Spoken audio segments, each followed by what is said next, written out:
What's this? Oh, this must belong to my granddaughter. She was over here this morning with her mother for a visit. I guess she forgot it.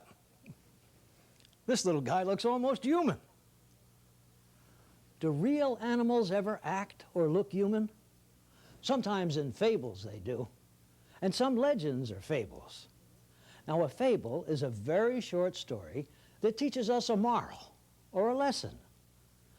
Listen to this fable and see if you can find the moral or lesson in the story. One summer, a grasshopper was relaxing and having a wonderful time. All the food he could possibly want was free and very easy to get. He ate whatever he wanted whenever he felt like eating. He sang and he chirped and he basked in the sun all day long. Day after day, the grasshopper rested while his neighbor, the ant, worked. The ant kept busy the whole summer storing the food that he would need when the winter frosts came and killed the plants and the grass. The grasshopper simply could not understand why the ant was working so hard. Why don't you rest, Ant? It's much too beautiful to work today. Forget about your work. Sit here and rest, and let's talk a while. Oh, I can't stop now. Winter's coming, and my family and I will need a lot of food. You'd better get busy yourself and store some food, too. Winter? Why should I bother about winter? Winter is so far away. Now it's summer, and I'm having a great time. The ant wasted no more time on the lazy grasshopper and went busily on its way. Winter came early that year, and the grasshopper was cold and very, very hungry. He had prepared no place to spend the winter, and he had nothing at all to eat. Meanwhile, the ant family had a cozy, warm place to stay and all the food they needed. The ants had worked all summer, and they had nothing to do now but rest and enjoy their home and the food they had stored for the long, cold winter. It's so cold, and I'm so very hungry. Oh, I'm afraid it's going to be a long, hard winter. Since the grasshopper had stored no food during the summer, all he could do now was search for a few seeds that might be hidden under the snow. Now the grasshopper wished with all his heart that he had listened to the ant. He realized that he had wasted his time during the summer. If he had only stored up some food. At least I've learned my lesson. Hard work is the best provider.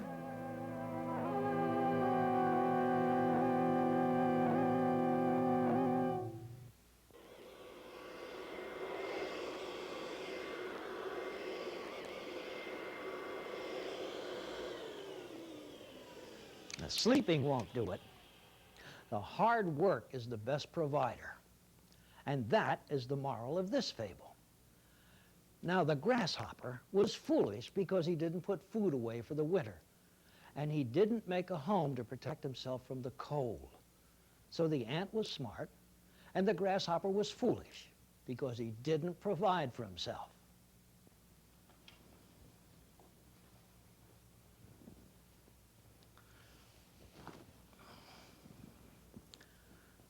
Have you ever wondered where these animal legends come from?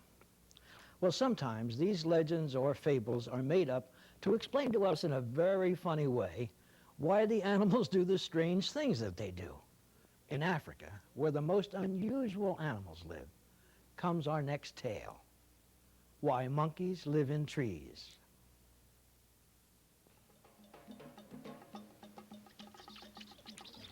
Do you like to watch monkeys at play? I guess everyone does. And did you ever notice that monkeys are a lot like children? Just like children, they come in different sizes, shapes, and colors. Big, gray, furry fellows like this one. Little black-faced ones that look as if they're wearing masks. Medium-sized brown ones, which you've probably seen at the zoo. There are even red-headed monkeys, which you don't see as often. But whatever their size, shape, or color, as I said, They're a lot like children. They love to run and tumble and wrestle and get into mischief. Children, of course, are much smarter than monkeys. But monkeys can do some things that children can't. Like swing through the treetops. And that brings us to our story. Have you ever wondered why monkeys keep swinging from branch to branch? And why they're forever looking down at the ground as if searching for something? Well, far away in Africa, where there are many monkeys, mothers like to tell their children a story to explain why monkeys behave this way. A long time ago, they say, there lived a mother tortoise and a monkey who were very close friends. They played many games together, but the monkey liked, best of all, to ride on the tortoise's back. One day, the tortoise borrowed some money from the monkey, promising to pay it back within 6 months. But once she got the money, the tortoise moved away from that part of the forest and never came back. When the 6 months had passed, the monkey went searching for the tortoise and finally found her house. Hello in there. Is anyone home? Finally, the door opened.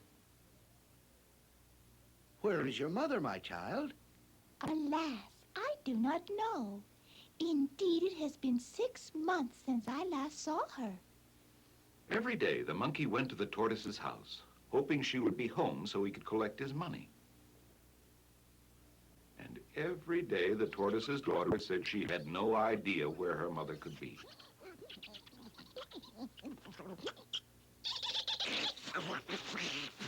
The monkey grew angrier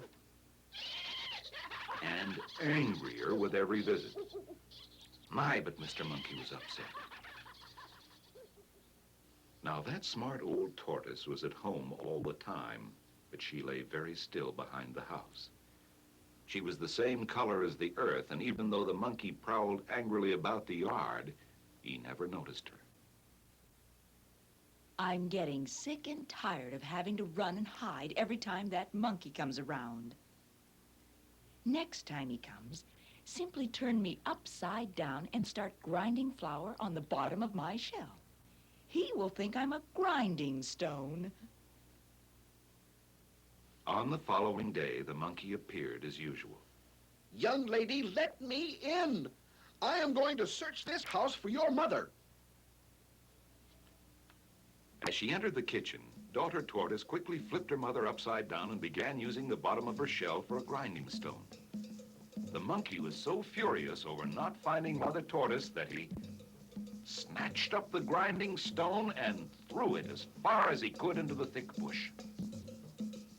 Although she landed on her back, her thick shell protected her, and mother tortoise wasn't hurt a bit. She simply picked herself up and walked calmly back into her house. She walked straight up to the monkey and said, Good afternoon, my friend. I'm sorry to have been away so long. Have you come to collect the money I borrowed from you? Yes, I have. Oblige me by giving it to me right away. Why, certainly, my dear friend. I've been keeping it for you here in my grinding stone. In the grinding stone?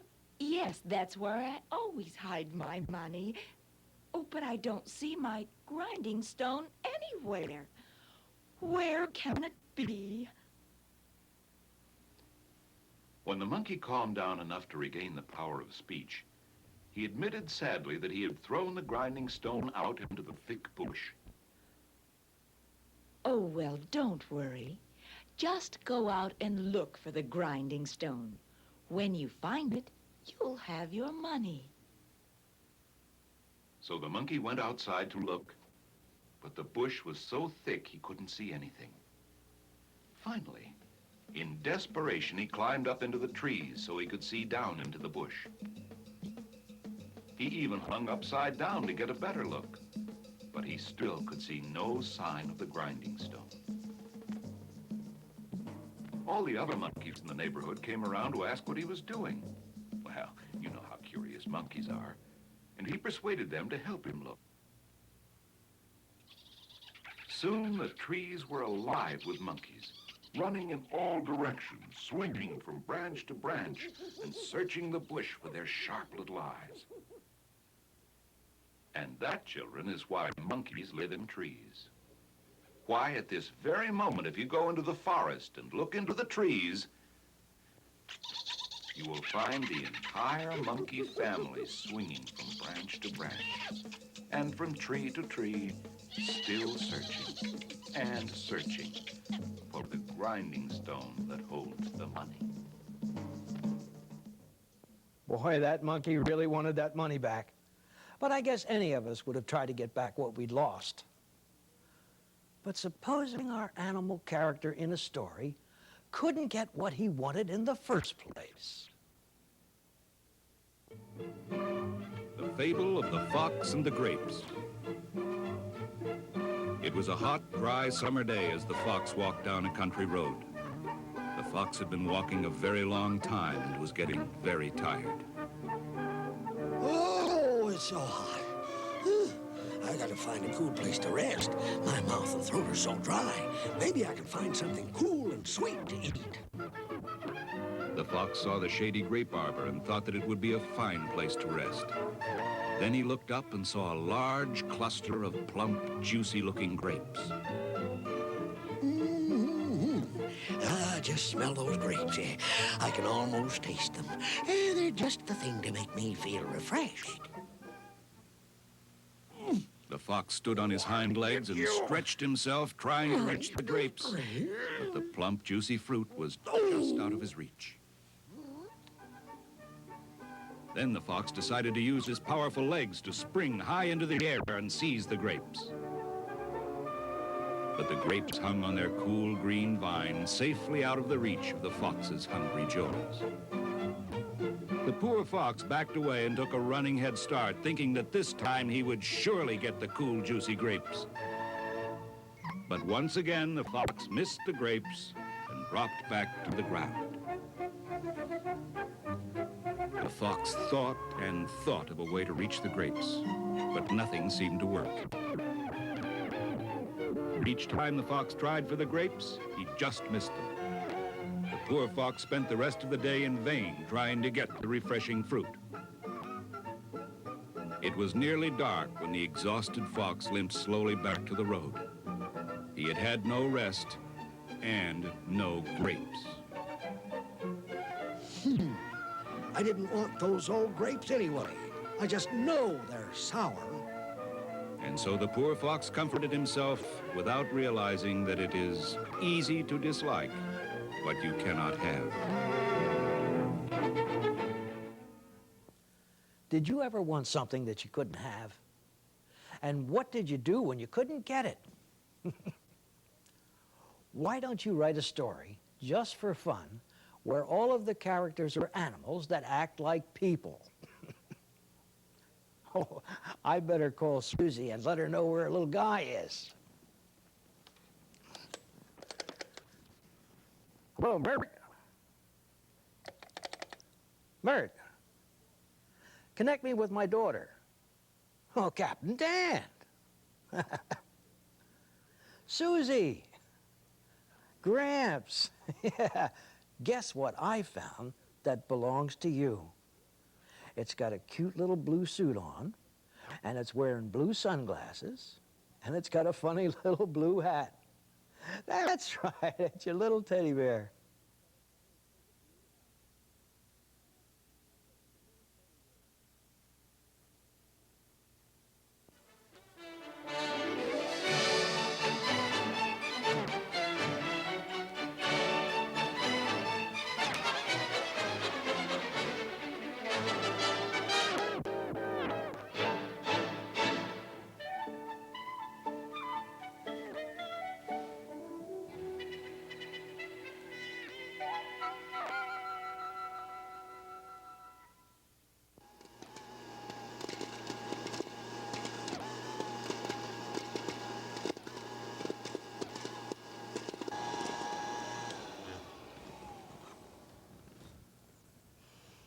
There is nothing like the smell of freshly popped popcorn.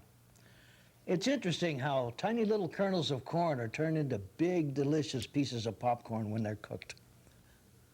Have you ever wondered how corn was discovered? Today I tell the story of how the Great Spirit gave to the Indian the gift of corn. This tale comes from the Ojibwe people, who are called the Chippewa by some. In the days before the great chief Nanawangabe, the people worked hard on the shores of the great water. The men fished from great canoes and hunted in the forest. The women gathered nuts, wild fruits, and berries that their children would have food to eat. The children too worked, but there was always time for play. Even in their games, the young boys built skills that they would use when the time came for them to take their places as warriors of the tribe. For Wunsa, the time of childhood was coming to an end. He would soon be old enough to become a warrior. Each night he prayed in his heart that he would be a great hunter and a brave fighter, so that his mother and father would be proud of him. Great Spirit, soon I will come to you to be given my vision of manhood. Hear my prayer and grant that I may be the bravest of the Ojibwe warriors and the strongest of our hunters, so that I may bring honor to you and to my father's lodge. The time when Wunsa would become a warrior drew closer, and his mother and father prepared the gifts which would be given to Wunsa on that special day when he prepared to receive his vision from the Great Spirit.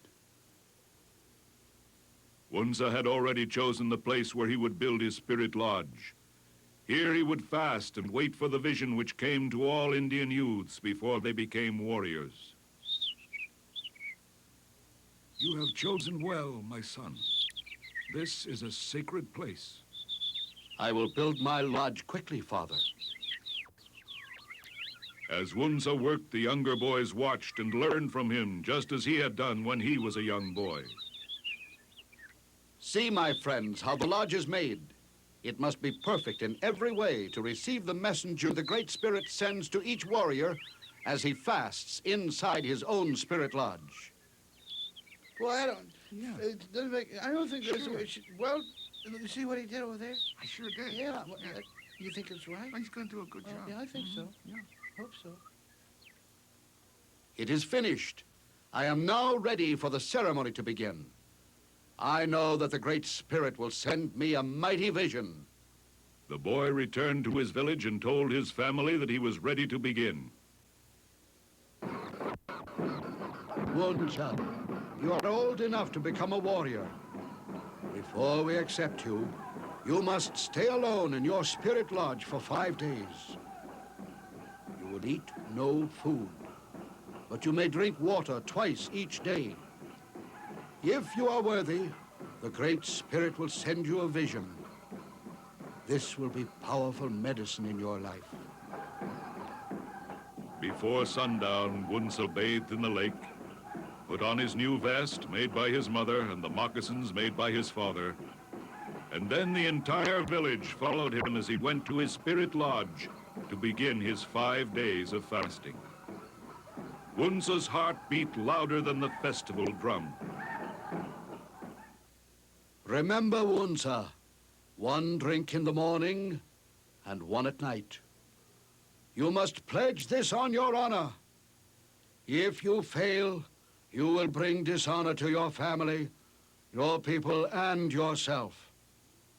I know I will be proud of you, Wunsa, my son. I promise you, Father, that I will not fail you. Wunsa was filled with excitement. When he closed his eyes in sleep, he dreamed of his happy days of childhood. He was happy, and he knew that if he kept his pledge, the vision would appear. During the day, Wunsa gathered wood for his fire. He stopped to enjoy the beauty of the plants and flowers and to watch the animals of the forest. He watched with wonder the birds of the sky as they soared over his head and nested in the tall green tree. He saw the berries which were so good to eat, and the mysterious herbs which could cure so many sicknesses. As he looked at the many wonders of the forest, he thought of the one who had provided all things. The Great Spirit is all-powerful. I have seen with my own eyes all the gifts that he has given my people. In his greatness, could he not make it easier for his people to get their food? Often the hunters and the fishermen return empty-handed, and even the berries of the forest do not always grow. As Wunsa slept the second night, no vision came to him. Instead, his dreams were of the wonders of the forest which the Great Spirit had provided. On the third day, the boy did not even take the water which he was allowed. On the third night, when Wunsa was weakened from hunger and thirst, his vision came to him. A tall, bronzed brave descended from the sky. His garments were brightly colored in yellow and green. In his hair he wore tall green plumes. He moved as a proud and powerful warrior. Awake, young warrior, to hear the message of the Great Spirit who has sent me. He knows of your desire to help your people. You must do battle with me, and if you are able to defeat me, I will teach you a wonderful secret. Wunsa, weak from his fast, rose up and struggled with the powerful stranger who had come to him. The boy's courage was great, but his strength could not match the strength of this magnificent warrior. It is finished. You have defeated me. I am disgraced. Not so, young warrior. It is not finished. Tomorrow I will come to you again, and we will match our strength once more. The warrior vanished as he had come, and Wunsa slept. I come again, young warrior. Are you prepared to wrestle with me?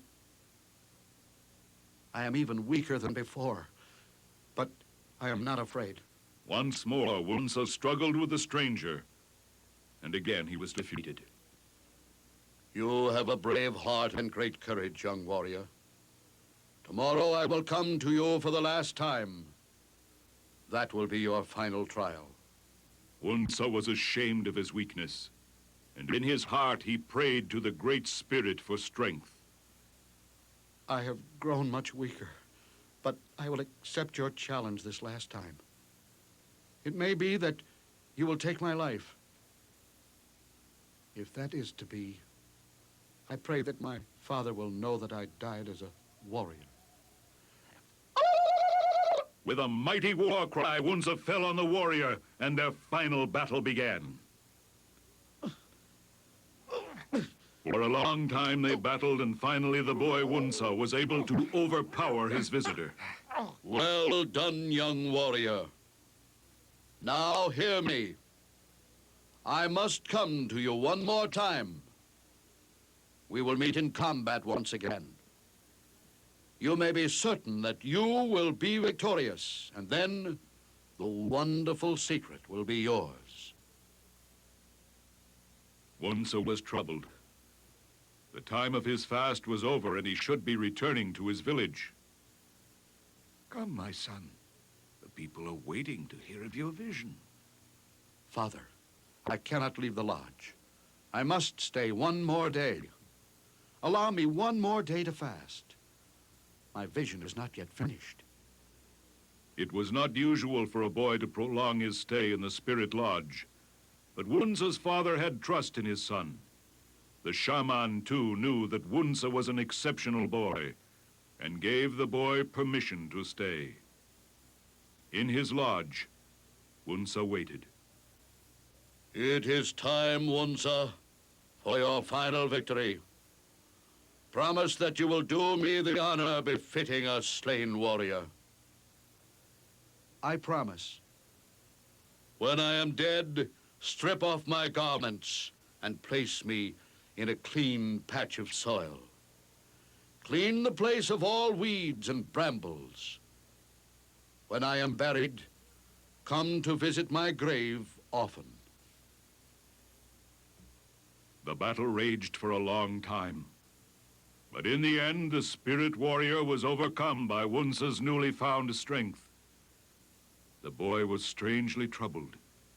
He rejoiced in his victory, and he mourned the death of his brave friend. Mighty warrior, I do not know your name, but I will honor your bravery. As he had been told, Wunsa stripped the warrior of his yellow and green garments.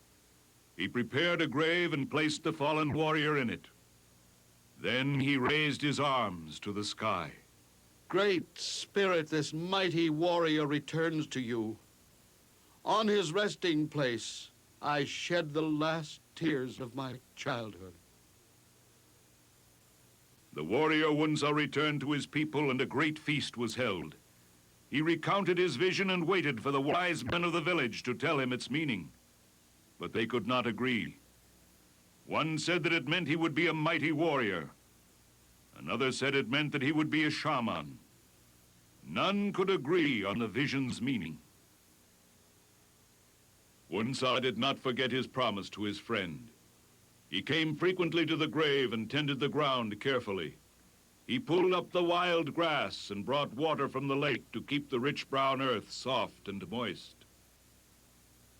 As time passed, Wunsa took his place as a mighty hunter, and the people sang his praises, and his fame spread far and wide. But the young warrior continued to tend his friend's grave, and one day he was amazed to find that a row of plants had sprung from the earth. Wunsa recognized the plants as the plumes the warrior had worn. As the days passed and the summer moon was going away, the plants grew as tall and as strong as the spirit warrior had been. Soon there appeared sweet and golden ears of corn on the waving green stalks. What is this wonder, my son? This is the goodness of the Great Spirit, Father. No longer must we live only by hunting and fishing. I prayed for a way to feed my people, and the Great Spirit has sent us corn. Great Spirit, behold, we offer you the first of the corn you have given us. We thank you for your kindness. We honor the memory of your great warrior, Mondamin, who gave his life that we might live. And so the Ojibwe people to this day tell the story of Mondamin, the corn warrior, and how he came to a boy of the Ojibways and brought him the gift of corn from the Great Spirit, who cares for all his children. You know, we use corn in a lot of different ways. You can eat it or make things beautiful with it. Now, why don't you make a list of the other ways that corn is used? The answers may be in the library, and I'll bet you'll be surprised.